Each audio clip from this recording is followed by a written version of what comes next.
If you enjoy these videos, please consider becoming a patron at patreon.com/demontohagan. Get early access, request videos, see patron exclusives, and join the Discord. If you're already a patron, then thank you for the support. And please, feel free to leave a comment. YouTube likes it when people talk. Welcome to Headcanon Fodder, a collection of musings, theories, and random stuff about media. This time, my top 10 TV intros of all time.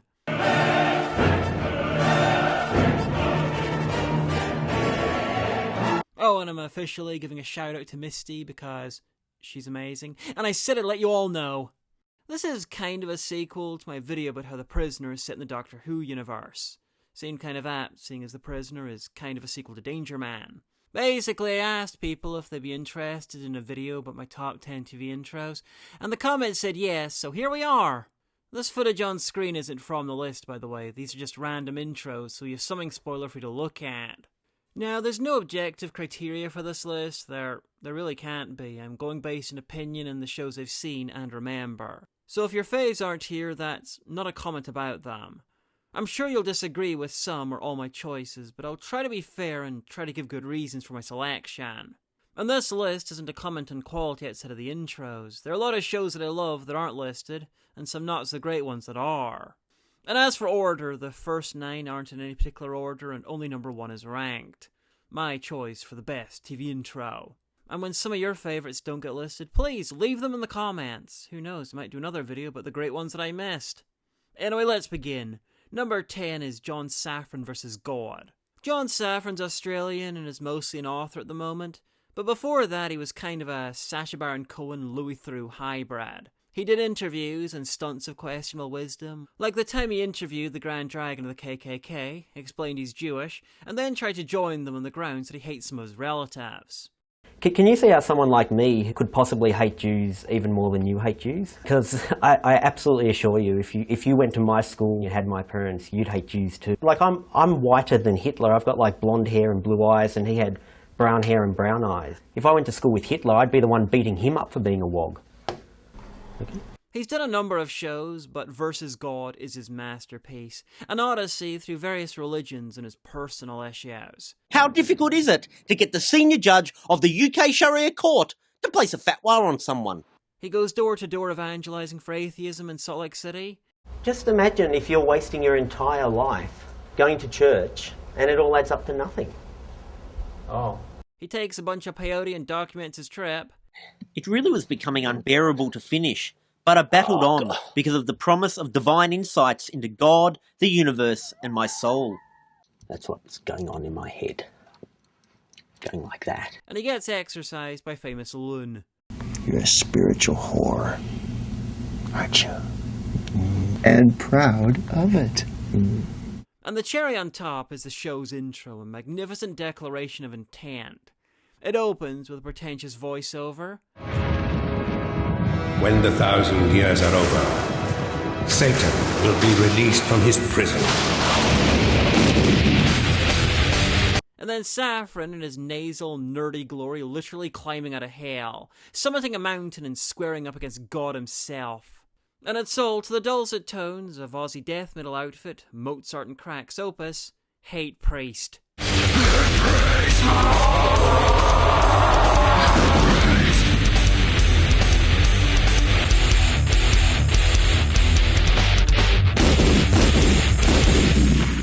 It's funny, memorable, loud, and pretty much a warning to anyone who accidentally watches it. A mission statement for the show, it's not for everyone, but perfect for those it is for. Until next time, go to hell.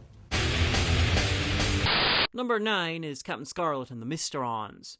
Captain Scarlet and the Mysterons is a show by Jerry Anderson, the Jim Henson / Gene Roddenberry / George Lucas of the UK. He created the fave shows of whole generations of kids, and as far as I'm concerned, the original Captain Scarlet is his masterpiece.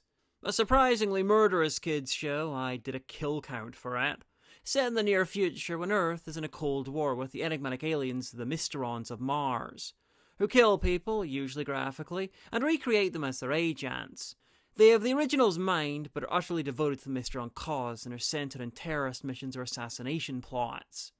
Again, this is a kids show. And in the first episode, we get a suicide bombing.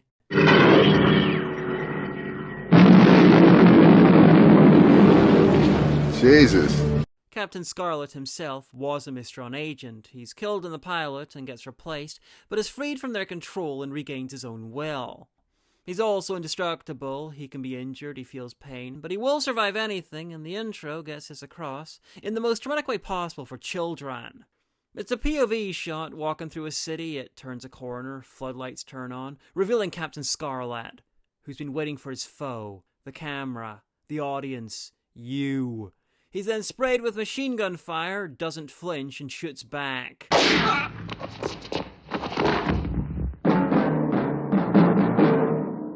This intro gets across the main concept of the show, that Captain Scarlet is indestructible, extremely efficiently, but it also puts us, the viewer, the children in the audience, in the position of a Mistron agent, unable to stop yourself from trying to kill the hero, and being dispatched mercilessly in return.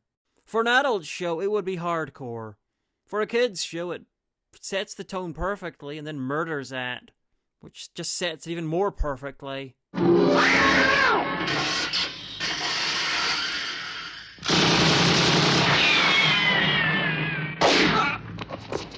The intro then continues into a sequence showing the main characters for the villainous Mistrons explain their evil plans for this week. At the appointed hour, as the clock is chiming, the wings of the world will be clipped. But that's only sort of an intro, so I'm not counting it.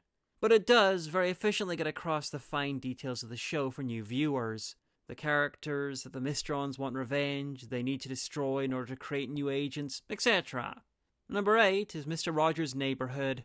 This one is a nigh-perfect example of blurring fantasy and reality, as it starts on Mr. Rogers' model house and fades to him returning home, welcoming the audience in, taking off his shoes, getting ready for the upcoming show both in reality and in the show. The fantasy. Usually when we think of blurring fantasy and reality, it's got some negative connotations to it. It's used quite a bit in horror-related things, but this is one of its few totally innocent uses. The intro is designed to make the fantasy of Mr. Rogers' home on screen into reality for the audience, to make a connection between him and the audience, to make them see him as their friend. Please won't you be my neighbor? My neighbor? I'm glad we're together again. Beginning on public access, Mr. Rogers didn't have the budget of some other landmark kids' shows in American TV, but they did have creativity and a very simple concept, which they executed perfectly, creating a much more personal connection between him and the audience than pretty much any comparable entertainer. It's all done so well that it'd be quite sinister if Mr. Rogers wasn't, by all accounts, a fantastic guy who was a friend to the generations of children who grew up watching him.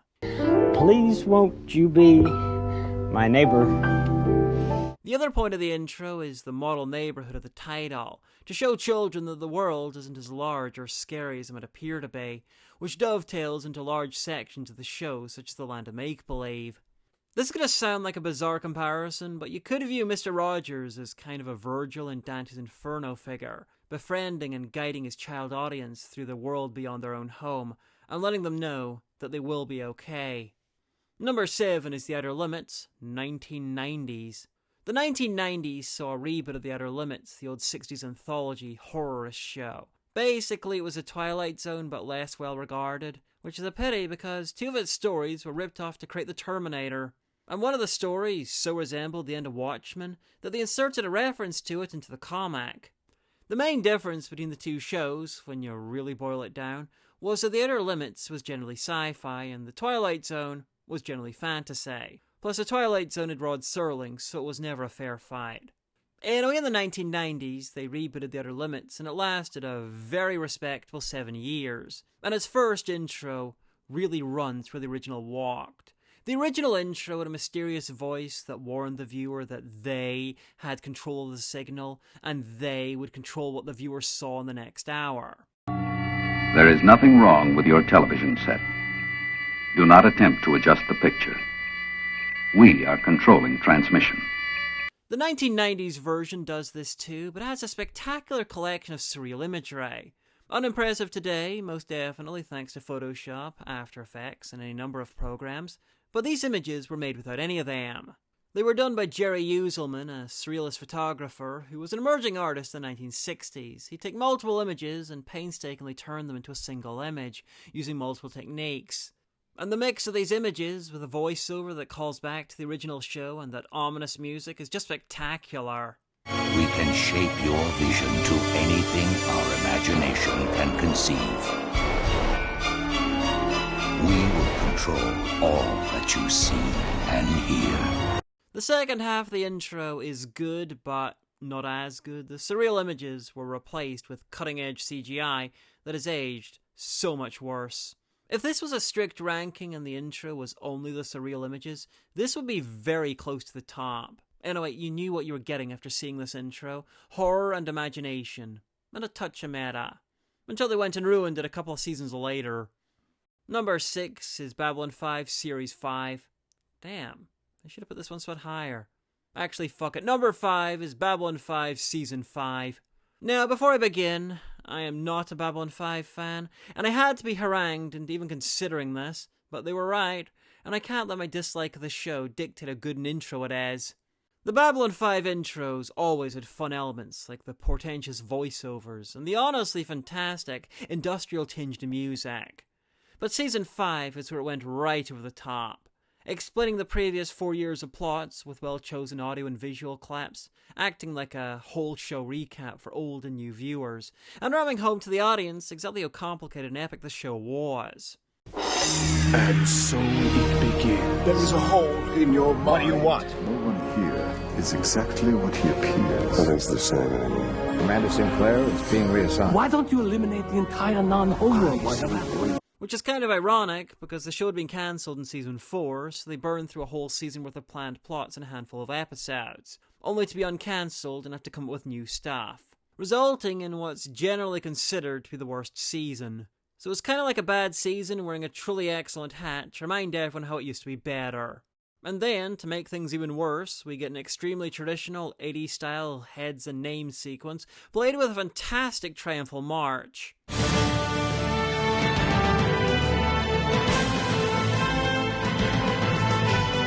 So it's like the hat's also playing world-class music to draw attention to itself.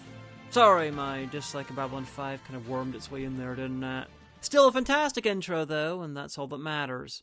And regardless about how I feel about the show, I am looking forward to seeing the remake. Hopefully I'll like it more. Number 6 is Game of Thrones.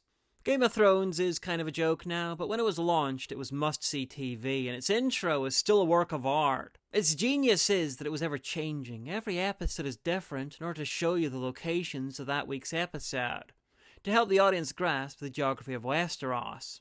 Sure, they could have done this simply with maybe a map, or have the camera fly over Westeros itself, but they chose to make it clockwork, the sort of device that a medieval monarch might have had as a curiosity or plaything, like the real-world historical rulers who had stuff like complicated automata.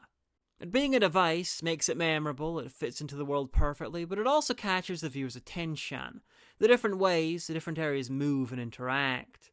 A map would be flat. It would quickly become boring. Flying over the real Westeros would be too large and overwhelming. Or it would very quickly lose the sense of scale. But this has no drawbacks. Now, forgive me for not explaining this very well. I don't know crap about music, and I don't have the right words for what I'm going to try and describe, but I'll do my best. I also love how the theme song recreates the story. Kinda. You've got a repeating, almost circular rhythm and a separate ongoing tune.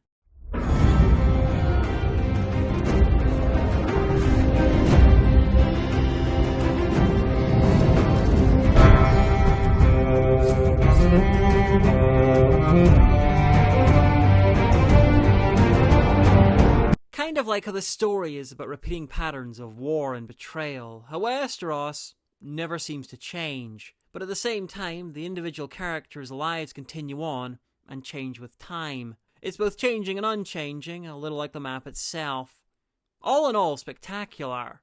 Number 4 is the X-Files' first intro. Probably the single most defining intro between the OG Twilight Zone and Game of Thrones. The original X-Files intro set the standard for more than a decade of TV intros. Kind of odd to have this and the Outer Limits in the same video, because Outer Limits' 90s intro is so clearly inspired by the X-Files, but I feel they're different enough to warrant it. Now, the great thing about this intro is its editing. It really demonstrates the power of some simple images cleverly placed. Now, this looks like it's a well-chosen selection of stock footage, or maybe actual purported paranormal images, but no, only a couple of shots were pre-existing. The doubled shot of the seed germinating, that's what the weird egg things are, and the final, the truth is out there shot. That was a stock shot that the production company had taken for another project. The rest was some footage from the episode Squeeze, very early in Season 1, some specially done shots of prop IDs, and a small production team coming up with striking imagery almost on the fly. Chris Carter also made some suggestions, like he wanted the stretchy face. The team even stuck themselves into the intro multiple times, pointing at the UFO, the giant eye, the signatures and the IDs were written by them, and the stretchy face guy was an intern. The amazing thing, given how well everything edits together, is I didn't even hear any version of the iconic theme song until partway into editing. The fact that it's so good is down to skill and serendipity, but mostly skill. The guys who did it had previously done the intro for Frasier, so they knew how to be distinctive and memorable as quickly as possible. Sadly, the intro got updated over the seasons, and each time it got worse and worse. One interesting thing to note is the similarities between some of the imagery in the X-Files intro and the intro to Out of the Unknown, a British sci-fi anthology show. I have no idea if it was an inspiration or not, just that it was interesting. Number 3 is Jack of all trades. Hopefully you all knew this would be here. Without a doubt, this intro is that post-Hercules The Legendary Journeys campy adventure show's final form. Many intros explain the concept of a show in words, images, or music, but few create a full-scale, kinda period-accurate musical to do it.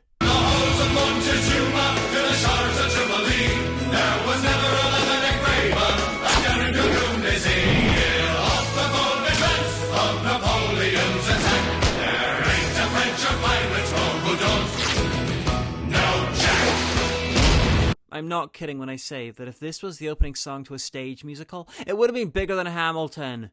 And apart from the lyrics, telling you all that you need to know to understand the show, few shows have an intro that's been crafted so well to sum up the show's tone. It's loud, campy, zany, historical, ridiculous, over-the-top, anachronistic, adventurous, has a dash of the superhero, and is just joyful. Ah, damn right! It's Jack! An intro so charming, it makes American nationalism look good, and given that it was made in the early 2000s, that's an achievement on its own. Oh, on a side note, but why has no one done a Jack of all trades Assassin's Creed Black Flag mod?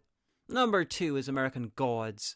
This is the newest entry, and I think it'd be a surprise for most of you seeing as the show wasn't very good for much of its run. But this is about the intro, not the show itself. There is a modernish trend for intros that are really micro, semi-abstract little art films to suggest what the show is about rather than flat out telling you.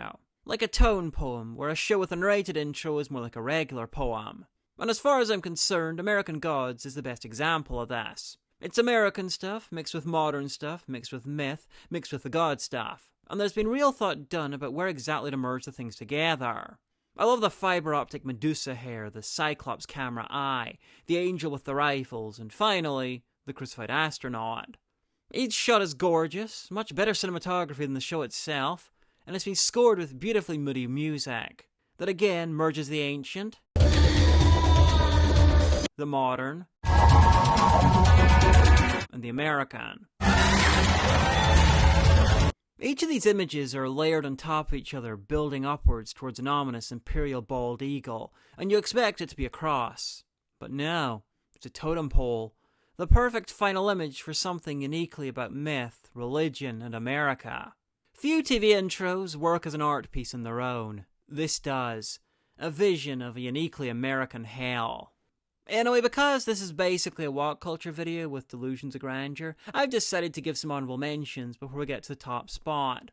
Like American Horror Story, this show has had 11 intros and 11 seasons. One season had no intro and one season had 2. And I could easily have put about a third of them into this list. But that'd just be ridiculous and I couldn't choose just one. So they get an honourable mention and maybe their own video ranking them if enough people want to see that. Honourable mention number 2, Doctor Who. Now here's a dirty little secret. I think most Doctor Who intros are kind of crap and repetitive, but I've chosen 2 that are worth a mention. The second Doctor's second intro that introduced the face set the standard for what the show would usually fail to live up to. And the 12th Doctor's time-based intro was conceptually brilliant, though the fan video that it was based on was better than it. Honourable mention number 3 is Star Trek Voyager, which has the best Star Trek intro. Just the ship gently flying through space shit to the perfect Trek theme music.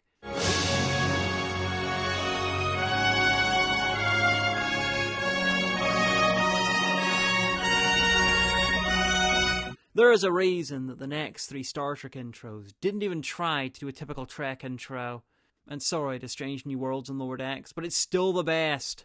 Captain Scarlet isn't Jerry Anderson's only fantastic intro. You could make a case for a number of his shows to be on this list, but I want to give a shout out to Stingray for the fantastic shift from black and white to colour. You see, when it was broadcast, most of the UK still black and white TVs, and most TV was still made in black and white. So that's just an extra kick for colour TVs. It also got not 1, but 2 fantastically memorable hook lines. Anything can happen in the next half hour. Stand by for action. Both of which sounds like mottos for late 90s news channels. There's the frantic puppet action, the catchy as hell theme song.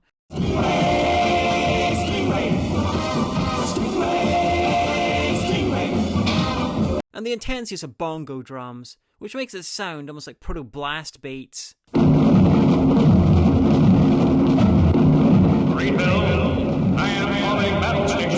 Stingray's intro is just fantastic.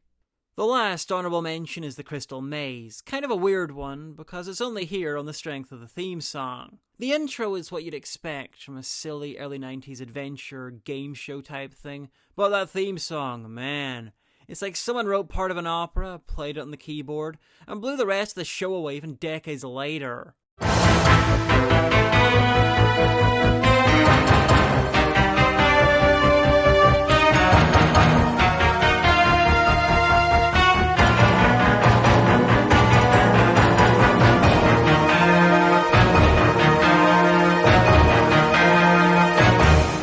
Now, I love The Crystal Maze. Richard O'Brien is the Doctor Who we deserved in the 90s, but let's be honest here. The theme song is the real star. If I do a best TV themes, this is easily top 3.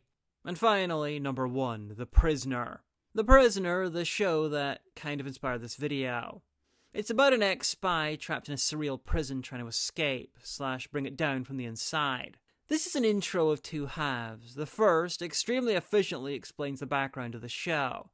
Patrick McGowan's nameless spy speeds across town, bursts into his boss's office, and resigns.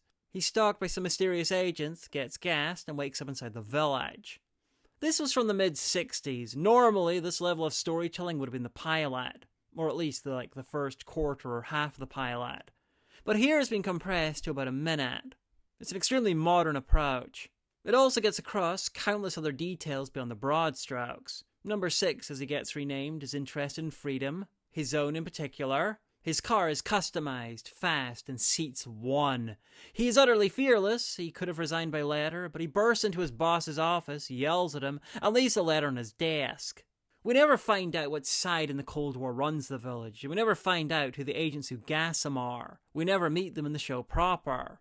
The agents are disguised as undertakers because, for all intents and purposes, after the intro, number 6 is dead to the outside world. Plus, the theme music, like the visuals, has been carefully constructed from some of the coolest elements of the mid-60s, but with an unusual intensity.